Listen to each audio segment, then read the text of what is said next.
Voces del Misterio nos acercamos hoy a uno de los misterios más imperecederos que tiene el Antiguo Egipto. Vamos a viajar al país de las arenas eternas para adentrarnos en uno de los templos que es un buque insignia dentro de los monumentos de Egipto.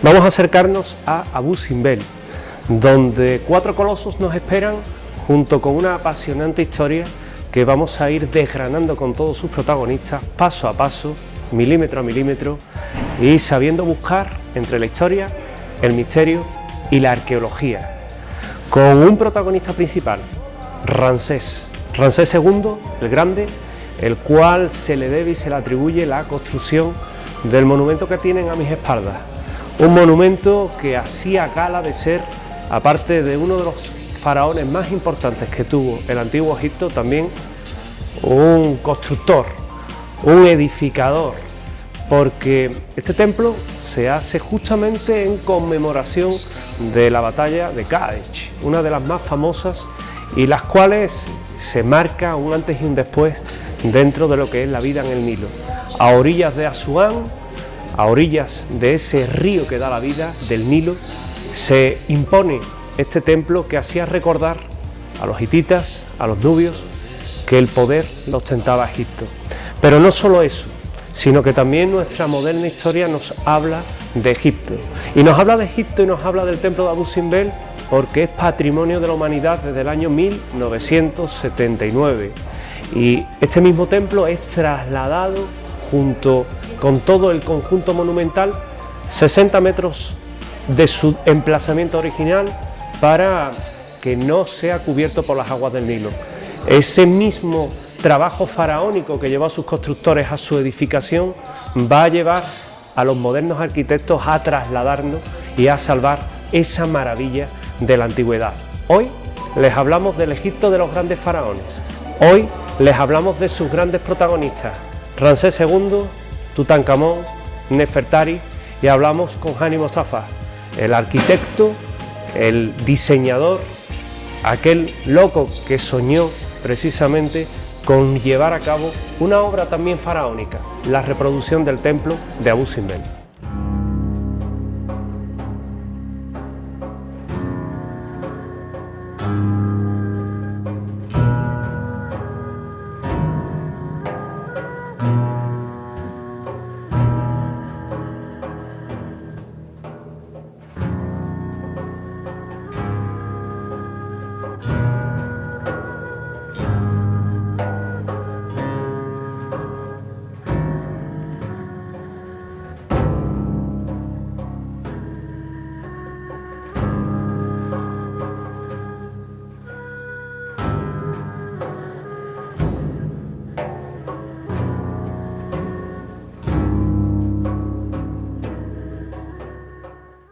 Hemos venido a la exposición Ramsés, Rey de Reyes, y estamos con Hani Mostafa, que es el creador de todo lo que podemos ver aquí y el recopilador de toda la información que vamos a encontrar en la exposición. Evidentemente habla inglés, con lo cual vamos a intentar traducir todas sus palabras. Hani, ¿cuándo comienza a interesarse por el templo de Abu Simbel? When does your interest about Abu Simbel starts or begin? Okay, first thank you for you come and see our dream. And before 2006, I do many international exhibition.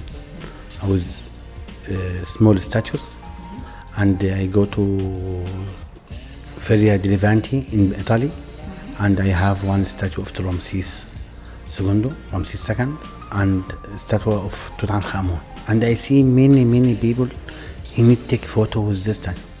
And I come back in Egypt, oh my God, Egypt have many things.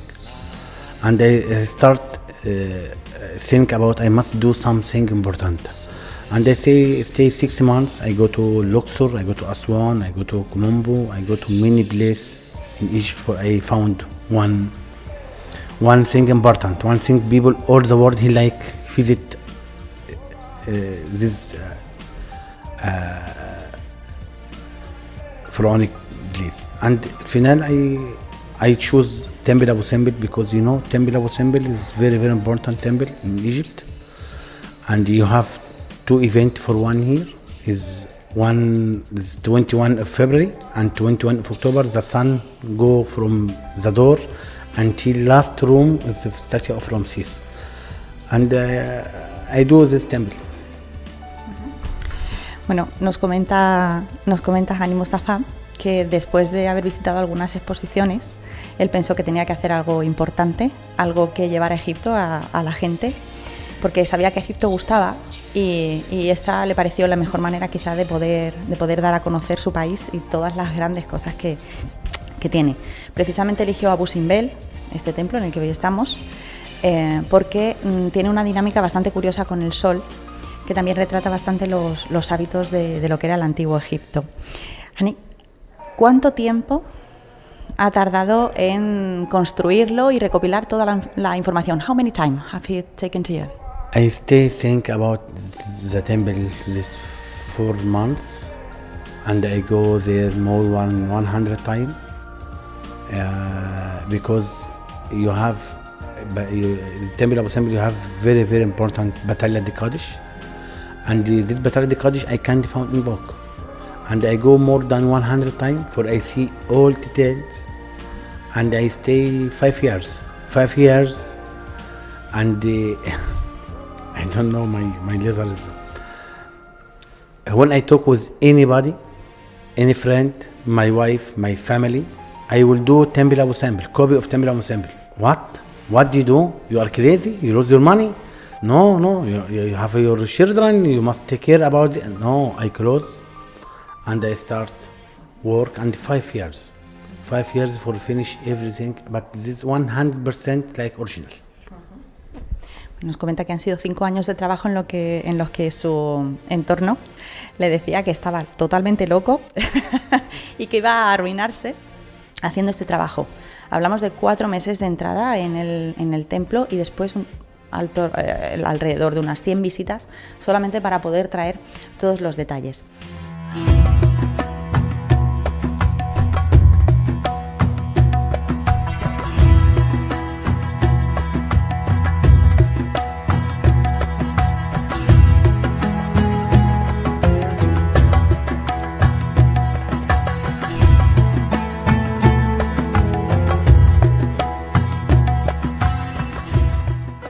La tumba de Tutankamón tiene una historia como poco curiosa, ¿no?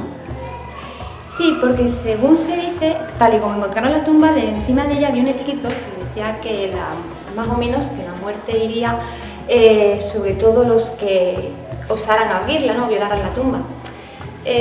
A los pocos meses de encontrar la tumba de Tutankamón, el mecenas de Hogwarts, Lord Carverter, murió de unas fiebres un poco extrañas. A esto le sumamos que varios de los arqueólogos que estaban en la expedición también murieron repentinamente, también de unas muertes extrañas y sin venir a cuento. Con lo cual, eso alimentó la leyenda de que la tumba de Tutankamón tenía una maldición. Realmente, el descubridor de la tumba, Howard Carter, murió a los 67 años de edad, pero ya era tal la leyenda que se había formado en torno de la tumba de Tutankamón que decidieron colocar su cuerpo otra vez en la zona donde había sido encontrado. Y entonces, ¿qué supuso para la religión egipcia el reinado de Tutankamón? Tutankamón venía de un periodo difícil en cuanto motivos religiosos, ¿no? Porque su padre había quitado la religión politeísta y había dejado solamente el culto al dios Atón. Y Tutankamón, cuando entró en el reinado, heredó los consejeros de su padre. Fueron estos los que decidieron volver a imponer la religión politeísta y a los sumos sacerdotes le dieron el culto a Amón, le regresó el culto a Amón. Entonces él cambió su nombre, porque realmente cuando nació se llamaba Atón y se puso Tutankamón. Entonces lo supuso la vuelta a todas las deidades que en Egipto se rendía culto.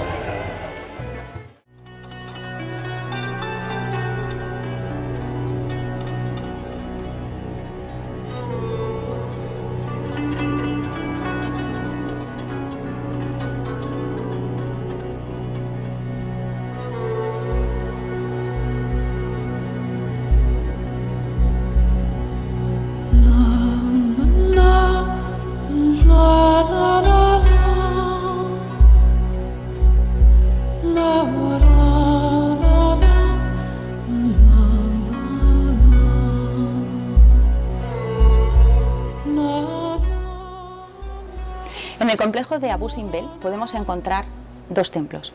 Por una parte el que está dedicado a Ramsés II y por otra uno menor, dedicado en este caso a su esposa Nefertari. ¿Quién fue Nefertari? Pues Nefertari fue la gran esposa real más conocida de Ramsés II. Vivió en el año 1350 a.C. aproximadamente, perteneció a la 19ª dinastía y se la conocía por sus amplias capacidades políticas. Esas amplias capacidades se han visto también en otras grandes reinas como pudo ser Cleopatra, pero tuvieron que pasar aproximadamente 1300 años para que se viera algo igual. Aún así, Cleopatra no tiene su propio templo. ¿Qué es lo que hace a Nefertari distinta? Pues ni más ni menos que el amor de un rey. Nefertari tenía dos nombres, por una parte Nefertari y por otro Meriam Mut. ¿Cuál es el significado? Pues el significado es la amada de Mut, que era una diosa tebana, lo cual nos da una pista de su procedencia. Se casó con Ramsés, o fue casada con él, teniendo solamente 13 años, por aquella Ramsés tenía 15, con lo cual apenas eran unos adolescentes. Pero sí es cierto que rápidamente desbancó a la que había sido primera esposa de Ramsés hasta el momento, Isis Nefert. Durante aproximadamente los 26 años que le dedicó al reinado de Ramsés II, le dio 6 hijos a este, aunque sí es cierto que ninguno de ellos pudo sucederlo en el trono. Como gran esposa real, contaba con una serie de funciones que además se vieron muchísimo más destacadas por las capacidades que tenía Nefertari. Por una parte, era un papel político el que desempeñaba. Y por otra parte también era religioso, tenía que representar o acompañar al faraón en actos religiosos, procesiones y rituales. Además de eso, como gran esposa real, llevaba el gobierno de una institución que se llamaba la Casa de Generet. La Casa de Generet se dedicaba básicamente a la educación de los hijos del faraón. Teniendo en cuenta que Ramsés II, con sus 8 esposas, llegó a tener 150 hijos, podemos hacernos una idea aproximada de la cantidad de trabajo que tenía esta institución. Además de eso, precisamente en esta casa se depositaba lo que era la base de las relaciones internacionales diplomáticas del Antiguo Egipto. Un ejemplo de ello es el hecho de que Nefertari fue fundamental a la hora de conseguir la paz de Egipto con el pueblo hitita. Lo hizo a través de una serie de cartas reales y presentes que intercambió tanto con el emperador hitita como con su esposa. Todo ello, unido a que Ramsés realmente sentía predilección por Nefertari, hizo que olvidara, por decirlo de alguna manera, esas tendencias megalomaníacas que pueden verse en algunos faraones y bajara a su altura o la elevara a él, la altura de Nefertari a la propia, ¿no? ¿Por qué? Pues si nos fijamos en esta fachada que tenemos justamente detrás, nos daremos cuenta de que las estatuas de Ramsés que flanquean a las de Nefertari en cada uno de los lados de la puerta tienen exactamente el mismo tamaño.